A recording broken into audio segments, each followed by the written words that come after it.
ஏழாம் அதிகாரம். அப்படியே கீரியாத்யாரீமின் மனுஷர் வந்து கர்த்தருடைய பெட்டியை எடுத்து மேட்டின் மேலிருக்கிற அபினதாபின் வீட்டிலே கொண்டு வந்து வைத்து கர்த்தருடைய பெட்டியை காக்கும்படிக்கு அவன் குமாரனாகிய எலெயாசாரை பரிசுத்தப்படுத்தினார்கள். பெட்டி கீரியாத்யாரீமிலே அநேக நாள் தங்கியிருந்தது. 20 வருஷம் அங்கேயே இருந்தது. இஸ்ரவேல் குடும்பத்தார் எல்லாரும் கர்த்தரை நினைத்து புலம்பிக் கொண்டிருந்தார்கள். அப்பொழுது சாமுவேல் இஸ்ரவேல் குடும்பத்தார் யாவரையும் நோக்கி, நீங்கள் உங்கள் முழு இருதயத்தோடும் கர்த்தரிடத்தில் திரும்புகிறவர்களானால் அந்நிய தேவர்களையும் அஸ்தரோத்தையும் உங்கள் நடுவிலிருந்து விலக்கி உங்கள் இருதயத்தை கர்த்தருக்கு நேராக்கி அவர் ஒருவருக்கே ஆராதனை செய்யுங்கள். அப்பொழுது அவர் உங்களை பெலிஸ்தருடைய கைக்கு நீங்களாக்கி விடுவார் என்றான். அப்பொழுது இஸ்ரவேல் புத்திரர் பாகால் களையும் அஸ்தரோத்தையும் விலக்கிவிட்டு கர்த்தர் ஒருவருக்கே ஆராதனை செய்தார்கள். பின்பு சாமுவேல், நான் உங்களுக்காக கர்த்தரை மன்றாடும்படிக்கு இஸ்ரவேலர் எல்லாரையும் மிஸ்பாவிலே கூட்டுங்கள் என்றான். அவர்கள் அப்படியே மிஸ்பாவிலே கூடி வந்து தண்ணீர் மொண்டு கர்த்தருடைய சந்நிதியில் ஊற்றி அன்றைய தினம் உபவாசம் பண்ணி கர்த்தருக்கு விரோதமாய் பாவம் செய்தோம் என்று அங்கே சொன்னார்கள். மிஸ்பாவிலே சாமுவேல் இஸ்ரவேல் புத்திரரை நியாயம் விசாரித்துக் கொண்டிருந்தான். இஸ்ரவேல் புத்திரர் மிஸ்பாவிலே கூடி வந்ததை பெலிஸ்தர் கேள்விப்பட்ட போது பெலிஸ்தரின் அதிபதிகள் இஸ்ரவேலுக்கு விரோதமாக எதிர்த்து வந்தார்கள். அதை இஸ்ரவேல் புத்திரர் கேட்டு பெலிஸ்தரின் நிமித்தம் பயப்பட்டு சாமுவேலை நோக்கி, நம்முடைய தேவனாகிய கர்த்தர் எங்களை பெலிஸ்தரின் கைக்கு நீங்களாக்கி ரட்சிக்கும்படிக்கு எங்களுக்காக அவரை நோக்கி ஓயாமல் வேண்டிக் கொள்ளும் என்றார்கள். அப்பொழுது சாமுவேல் பால் குடிக்கிற ஒரு ஆட்டுக்குட்டியை பிடித்து அதை கர்த்தருக்கு சர்வாங்க தகனபலியாகச் செலுத்தி இஸ்ரவேலுக்காக கர்த்தரை நோக்கி வேண்டிக் கொண்டான். கர்த்தர் அவனுக்கு மறுமொழி அருளிச் செய்தார். சாமுவேல் சர்வாங்க தகனபலியை செலுத்துகையில் பெலிஸ்தர் இஸ்ரவேலின் மேல் யுத்தம் பண்ண நெருங்கினார்கள். கர்த்தர் மகா பெரிய இடி முழக்கங்களை பெலிஸ்தர் மேல் அந்நாளிலே முழங்கப் பண்ணி அவர்களை கலங்கடித்ததினால் அவர்கள் இஸ்ரவேலுக்கு முன்பாக பட்டு விழுந்தார்கள். அப்பொழுது இஸ்ரவேலர் மிஸ்பாவிலிருந்து பெலிஸ்தரை பின்தொடர்ந்து போய் பெத்காரின் பள்ளத்தாக்கு மட்டும் அவர்களை முறிய அடித்தார்கள். அப்பொழுது சாமுவேல் ஒரு கல்லை எடுத்து மிஸ்பாவுக்கும் சேனுக்கும் நடுவாக நிறுத்தி, இம்மட்டும் கர்த்தர் எங்களுக்கு உதவி செய்தார் என்று சொல்லி அதற்கு எபனேசர் என்று பெயரிட்டான். இந்த பிரகாரம் பெலிஸ்தர் அப்புறம் இஸ்ரவேலின் எல்லையிலே வராதபடிக்கு தாழ்த்தப்பட்டார்கள். சாமுவேலின் நாளெல்லாம் கர்த்தருடைய கை பெலிஸ்தருக்கு விரோதமாயிருந்தது. பெலிஸ்தர் இஸ்ரவேல் கையிலிருந்து பிடித்திருந்த எக்ரோன் துவக்கி காத் மட்டுமுள்ள பட்டணங்களும் இஸ்ரவேலுக்கு திரும்ப கிடைத்தது. அவைகளையும் அவைகளின் எல்லைகளையும் இஸ்ரவேலர் பெலிஸ்தர் கையிலே இராதபடிக்கு விடுவித்துக் கொண்டார்கள். இஸ்ரவேலுக்கும் எமோரியருக்கும் சமாதானம் உண்டாயிருந்தது. சாமுவேல் உயிரோடிருந்த நாளெல்லாம் இஸ்ரவேலை நியாயம் விசாரித்தான். அவன் வருஷா வருஷம் புறப்பட்டு பெத்தேலையும் கில்காலையும் மிஸ்பாவையும் சுற்றி போய் அவ்விடங்களிலெல்லாம் இஸ்ரவேலை நியாயம் விசாரித்த பின்பு அவன் ராமாவுக்கு திரும்பி வருவான். அவனுடைய வீடு அங்கே இருந்தது. அங்கே இஸ்ரவேலை நியாயம் விசாரித்து அவ்விடத்தில் கர்த்தருக்கு ஒரு பலிபீடத்தை கட்டினான். 8ஆம் அதிகாரம். சாமுவேல் முதிர் வயதான போது தன் குமாரரை இஸ்ரவேலின் மேல் நியாயாதிபதிகளாக வைத்தான். அவனுடைய மூத்த குமாரனுக்கு பெயர் யோவேல், இளையவனுக்கு பெயர் அபியா. அவர்கள் பெயர்செபாவிலே நியாயாதிபதிகளாயிருந்தார்கள். ஆனாலும் அவனுடைய குமாரர் அவன் வழிகளில் நடவாமல் பொருளாசைக்குச் சாய்ந்து பரிதானம் வாங்கி நியாயத்தை புரட்டினார்கள். அப்பொழுது இஸ்ரவேலின் மூப்பர் எல்லாரும் கூட்டங்கூடி ராமாவிலிருந்த சாமுவேலினிடத்தில் வந்து, இதோ, நீர் முதிர் வயதுள்ளவரானீர். உம்முடைய குமாரர் உம்முடைய வழிகளில் நடக்கிறதில்லை. ஆகையால் சகல ஜாதிகளுக்குள்ளும் இருக்கிறபடி எங்களை நியாயம் விசாரிக்கிறதற்கு ஒரு ராஜாவை ஏற்படுத்த வேண்டும் என்றார்கள். எங்களை நியாயம் விசாரிக்க ஒரு ராஜாவை ஏற்படுத்தும் என்று அவர்கள் சொன்ன வார்த்தை சாமுவேலுக்கு தகாததாய் காணப்பட்டது. ஆகையால் சாமுவேல் கர்த்தரை நோக்கி விண்ணப்பம் பண்ணினான். அப்பொழுது கர்த்தர் சாமுவேலை நோக்கி, ஜனங்கள் உன்னிடத்தில் சொல்வதெல்லாவற்றிலும் அவர்கள் சொல்லை கேள். அவர்கள் உன்னை தள்ளவில்லை, நான் அவர்களை ஆளாதபடிக்க என்னைத்தான் தள்ளினார்கள்.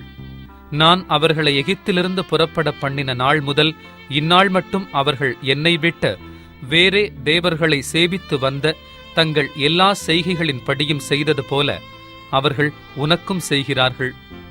இப்போதும் அவர்கள் சொல்லை கேள். ஆனாலும் உன் அபிப்பிராயத்தை காட்டும்படி அவர்களை ஆளும் ராஜாவின் காரியம் இன்னது என்று அவர்களுக்கு திடசாட்சியாய் தெரியப்படுத்து என்றார். அப்பொழுது சாமுவேல் ஒரு ராஜா வேண்டும் என்று தன்னிடத்தில் கேட்ட ஜனங்களுக்கு கர்த்தருடைய வார்த்தைகளையெல்லாம் சொல்லி, உங்களை ஆளும் ராஜாவின் காரியம் என்னவென்றால், தன் ரதத்திற்கு முன் ஓடும்படி அவன் உங்கள் குமாரரை எடுத்து தன் ரத சாரதிகளாகவும் தன் குதிரை வீரராகவும் வைத்துக் கொள்ளுவான். 1000 பேருக்கும் 50 பேருக்கும் தலைவராகவும், தன் நிலத்தை உழுகிறவர்களாகவும் தன் விளைச்சலை அறுக்கிறவர்களாகவும் தன் யுத்த ஆயுதங்களையும் தன் ரதங்களின் பணிமுட்டுகளையும் பண்ணுகிறவர்களாகவும் அவர்களை வைத்துக் கொள்ளுவான். உங்கள் குமாரத்திகளை பரிமள தைலம் செய்கிறவர்களாகவும் சமையல் பண்ணுகிறவர்களாகவும் அப்பம் சுடுகிறவர்களாகவும் வைத்துக் கொள்ளுவான்.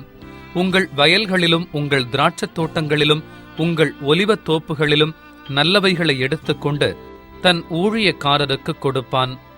உங்கள் தானியத்திலும் உங்கள் திராட்சப் பலனிலும் தசமபாகம் வாங்கி தன் பிரதானிகளுக்கும் தன் சேவகர்களுக்கும் கொடுப்பான்.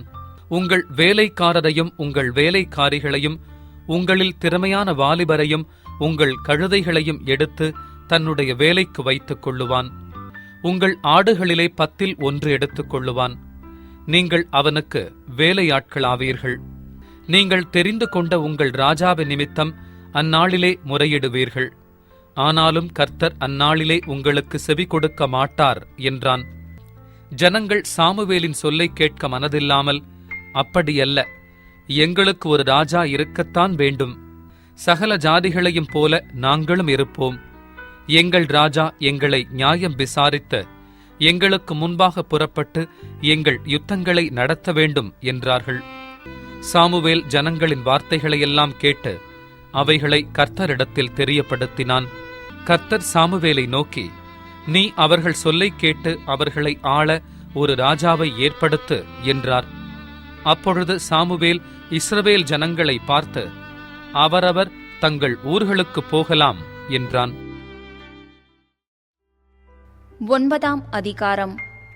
பென்யமீன் கோத்திரத்தாரில் கீஸ் என்னும் பேருள்ள மகா பராக்கிரமசாலியான ஒரு மனுஷன் இருந்தான். அவன் பென்யமீன் கோத்திரத்தானாகிய அபியாவின் மகனான பெகோராத்திற்கு பிறந்த சேரோரின் புத்திரனாகிய அபியேலின் குமாரன். அவனுக்கு சவுல் என்னும் பேருள்ள சௌந்தரியமான வாலிபனாகிய ஒரு குமாரன் இருந்தான். இஸ்ரவேல் புத்திரரில் அவனை பார்க்கிலும் சௌந்தரியவான் இல்லை. எல்லா ஜனங்களும் அவன் தோளுக்கு கீழாயிருக்கத்தக்க உயரமுள்ளவனாயிருந்தான். சவுலின் தகப்பனாகிய கீசுடைய கழுதைகள் காணாமற் போயிற்று. ஆகையால் கீஸ் தன் குமாரனாகிய சவுலை நோக்கி, நீ வேலைக்காரரில் ஒருவனை கூட்டிக் கொண்டு கழுதைகளை தேட புறப்பட்டு போ என்றான். அப்படியே அவன் எப்பிராயிம் மலைகளையும் சலீஷா நாட்டையும் கடந்து போனான். அங்கே அவைகளை காணாமல் சாலிம் நாட்டை கடந்தார்கள். அங்கேயும் காணவில்லை. பென்யமீன் நாட்டை உருவக் கடந்தும் அவைகளை காணவில்லை. அவர்கள் சூப் என்னும் நாட்டிற்கு வந்தபோது சவுல் தன்னோடிருந்த வேலைக்காரனை நோக்கி, என் தகப்பன் கழுதைகளின் மேலுள்ள கவலையை விட்டு நமக்காக கவலைப்படாதபடிக்கு திரும்பி போவோம் வா என்றான். அதற்கு அவன், இதோ இந்த பட்டணத்திலே தேவனுடைய மனுஷன் ஒருவர் இருக்கிறார். அவர் பெரியவர். அவர் சொல்லுகிறதெல்லாம் தப்பாமல் நடக்கும். அங்கே போவோம். ஒருவேளை அவர் நாம் போக வேண்டிய நம்முடைய வழியை நமக்கு தெரிவிப்பார் என்றான். அப்பொழுது சவுல் தன் வேலைக்காரனை பார்த்து, நாம் போனாலும் அந்த மனுஷனுக்கு என்னத்தை கொண்டு போவோம்?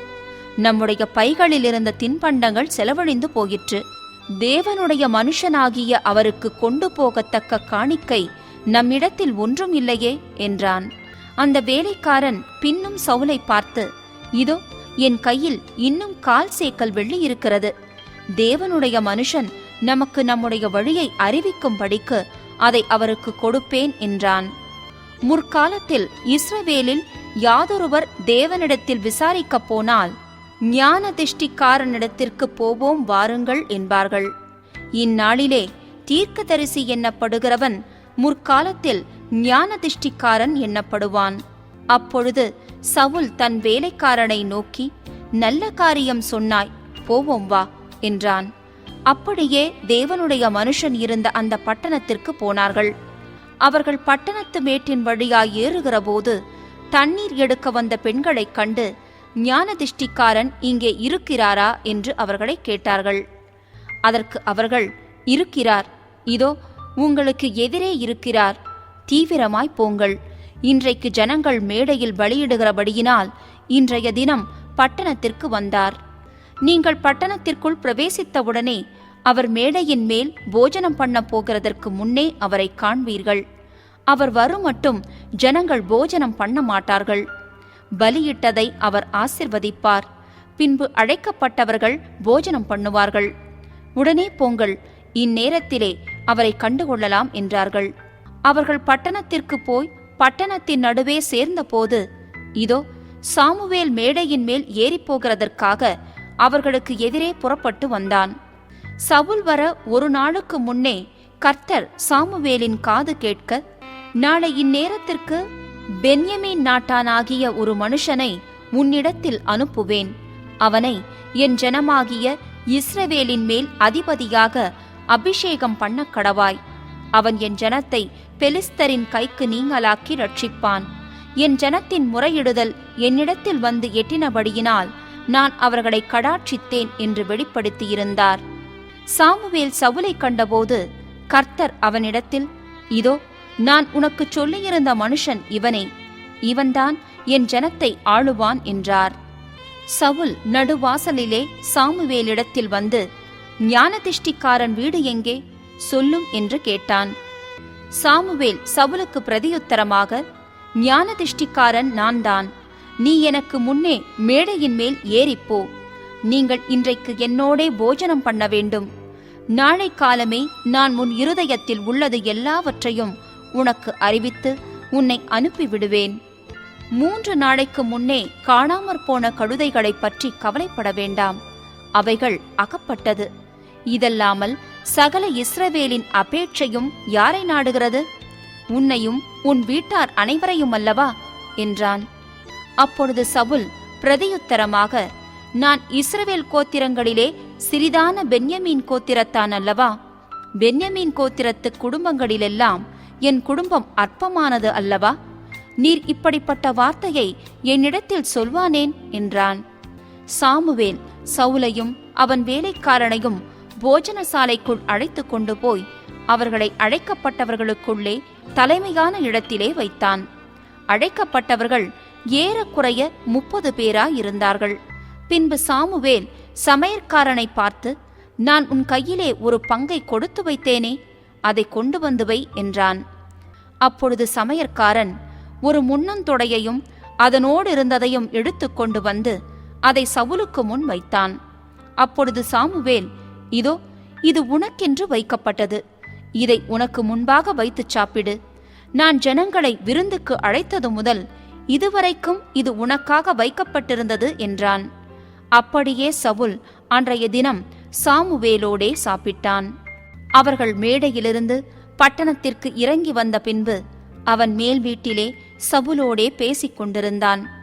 அவர்கள் அதிகாலமே கிழக்கு வெளுக்கிற நேரத்தில் எழுந்திருந்தபோது சாமுவேல் சவுலை மேல் வீட்டின் மேல் அழைத்து, நான் உன்னை அனுப்பிவிடும்படிக்கு ஆயத்தப்படு என்றான். சவுல் ஆயத்தப்பட்ட போது அவனும் சாமுவேலும் இருவருமாக வெளியே புறப்பட்டார்கள். அவர்கள் பட்டணத்தின் கடைசி மட்டும் இறங்கி வந்தபோது சாமுவேல் சவுலை பார்த்து, வேலைக்காரனை நமக்கு முன்னே நடந்து போகச் சொல் என்றான். அப்படியே அவன் நடந்து போனான். இப்பொழுது நான் தேவனுடைய வார்த்தையை உனக்கு தெரிவிக்கும்படிக்கு நீ சற்றே தரித்து நில் என்றான். 10ஆம் அதிகாரம். அப்பொழுது சாமுவேல் தைலக்குப்பியை எடுத்து அவன் தலையின் மேல் வார்த்து அவனை முத்தஞ்செய்து, கர்த்தர் உன்னை தம்முடைய சுதந்திரத்தின் மேல் தலைவனாக அபிஷேகம் பண்ணினார் அல்லவா? நீ இன்றைக்கு என்னை விட்டு போகிற போது பென்யமீன் எல்லையாகிய செல்சாகில் ராகேலின் கல்லறை அண்டையில் 2 மனுஷரை காண்பாய். அவர்கள் உன்னை பார்த்து, நீ தேடப்போன கழுதைகள் அகப்பட்டது. இதோ உன் தகப்பன் கழுதைகளின் மேலிருந்த கவலையை விட்டு உங்களுக்காக விசாரப்பட்டு என் மகனுக்காக என்ன செய்வேன் என்கிறான் என்று சொல்லுவார்கள். நீ அவ்விடத்தை விட்டு அப்புறம் கடந்து போய் தாபோரிலுள்ள சமபூமியில் சேரும் போது தேவனை படையும்படி பெத்தேலுக்கு போகிற 3 மனுஷர் அங்கே உன்னை கண்டு சந்திப்பார்கள். ஒருவன் 3 ஆட்டுக்குட்டிகளையும், இன்னொருவன் 3 அப்பங்களையும், வேறொருவன் திராட்சரசமுள்ள ஒரு துருத்தியையும் கொண்டு வந்து உன்னுடைய சுக செய்தியை விசாரித்து உனக்கு 2 அப்பங்களை கொடுப்பார்கள். அவைகளை நீ அவர்கள் கையிலே வாங்க வேண்டும். பின்பு பெலிஸ்தரின் தானயம் இருக்கிற தேவனுடைய மலைக்கு போவாய். அங்கே நீ பட்டணத்திற்குள் பிரவேசிக்கையில் மேடையிலிருந்து இறங்கி வருகிற தீர்க்க தரிசிகளின் கூட்டத்திற்கு எதிர்ப்படுவாய். அவர்களுக்கு முன்பாக தம்புரும் மேளமும் நாகசுரமும் சுரமண்டலமும் போகும். அவர்கள் தீர்க்க தரிசனம் சொல்லுவார்கள். அப்பொழுது கர்த்தருடைய ஆவி உன்மேல் இறங்குவார். நீ அவர்களோடே கூட தீர்க்க தரிசனம் சொல்லி வேறு மனுஷனாவாய். இந்த அடையாளங்கள் உனக்கு நேரிடும் போது சமயத்துக்கு ஏற்றபடி நீ செய். தேவன் உன்னோடே இருக்கிறார். நீ எனக்கு முன்னே கில்காலுக்கு இறங்கிப்போ. சர்வாங்க தகன பலிகளையும் சமாதான பலிகளையும் செலுத்தும் படிக்க நான் உன்னிடத்தில் வருவேன். நான் உன்னிடத்தில் வந்து நீ செய்ய வேண்டியதை உனக்கு அறிவிக்க மட்டும் 7 நாள் காத்திரு என்றான். அவன் சாமுவேலை விட்டு போகும்படி திரும்பின போது தேவன் அவனுக்கு வேறே இருதயத்தை கொடுத்தார். அந்த அடையாளங்கள் எல்லாம் அன்றைய தினமே நேரிட்டது. அவர்கள் அந்த மலைக்கு வந்தபோது இதோ தீர்க்க தரிசிகளின் கூட்டம் அவனுக்கு எதிராக வந்தது. அப்பொழுது தேவனுடைய ஆவி அவன் மேல் இறங்கினதினால் அவனும் அவர்களுக்குள்ளே தீர்க்க தரிசனம் சொன்னான். அதற்கு முன்னே அவனை அறிந்தவர்கள் எல்லாரும் அவன் தீர்க்க தரிசிகளோடிருந்து தீர்க்க தரிசனம் சொல்லுகிறதை கண்டபோது, கீசின் குமாரனுக்கு வந்தது என்ன? சவுலும் தீர்க்க தரிசிகளில் ஒருவனோ என்று அந்த ஜனங்கள் ஒருவரோடொருவர் சொல்லிக் கொண்டார்கள். அதற்கு அங்கே இருக்கிறவர்களில் ஒருவன், இவர்களுக்கு தகப்பன் யார் என்றான். ஆதலால் சவுலும் தீர்க்க தரிசிகளில் ஒருவனோ என்பது பழமொழியாயிற்று. அவன் தீர்க்க தரிசனம் சொல்லி முடிந்த பின்பு மேடையின் மேல் வந்தான். அப்பொழுது சவுலுடைய சிறிய தகப்பன், நீங்கள் எங்கே போனீர்கள் என்று அவனையும் அவன் வேலைக்காரனையும் கேட்டான். அதற்கு அவன், நாங்கள் கழுதைகளை தேடப் போய் அவைகளை எங்கும் காணாதபடியினால் சாமுவேலிடத்துக்கு போனோம் என்றான். அப்பொழுது சவுலின் சிறிய தகப்பன், சாமுவேல் உங்களுக்கு சொன்னது என்ன? அதைச் சொல் என்றான். சவுல் தன் சிறிய தகப்பனை பார்த்து, கழுதைகள் அகப்பட்டது என்று எங்களுக்கு தீர்மானமாய்ச் சொன்னார் என்றான். ஆனாலும் ராஜ்யபாரத்தை பற்றி சாமுவேல் சொன்னதை அவனுக்கு அறிவிக்கவில்லை.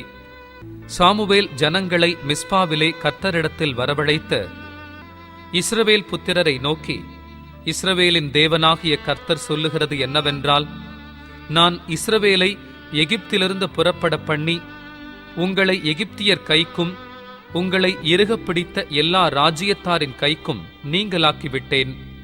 நீங்களோ உங்களுடைய எல்லா தீங்குகளுக்கும் நெருக்கங்களுக்கும் உங்களை நீங்களாக்கி ரட்சித்த உங்கள் தேவனை இந்நாளிலே புறக்கணித்து ஒரு ராஜாவை எங்கள் மேல் ஏற்படுத்தும் என்று அவரிடத்தில் கேட்டுக்கொண்டீர்கள்.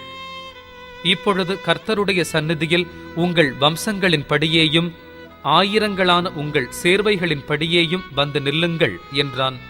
சாமுவேல் இஸ்ரவேலின் கோத்திரங்களையெல்லாம் சேர பண்ணின பின்பு பென்யமீன் கோத்திரத்தின் மேல் சீட்டு விழுந்தது.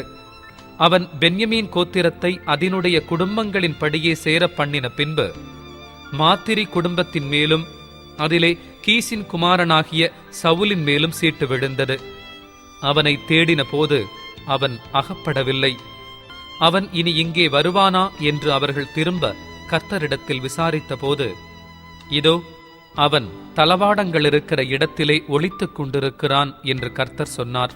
அப்பொழுது அவர்கள் ஓடி அங்கே இருந்து அவனை அழைத்துக் கொண்டு வந்தார்கள்.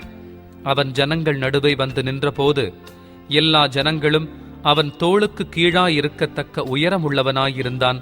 அப்பொழுது சாமுவேல் எல்லா ஜனங்களையும் நோக்கி, கர்த்தர் தெரிந்து கொண்டவனை பாருங்கள், சமஸ்த ஜனங்களுக்குள்ளும் அவனுக்கு சமானமானவன் இல்லை என்றான். அப்பொழுது ஜனங்கள் எல்லாரும் ஆர்ப்பரித்து, ராஜா வாழ்க என்றார்கள்.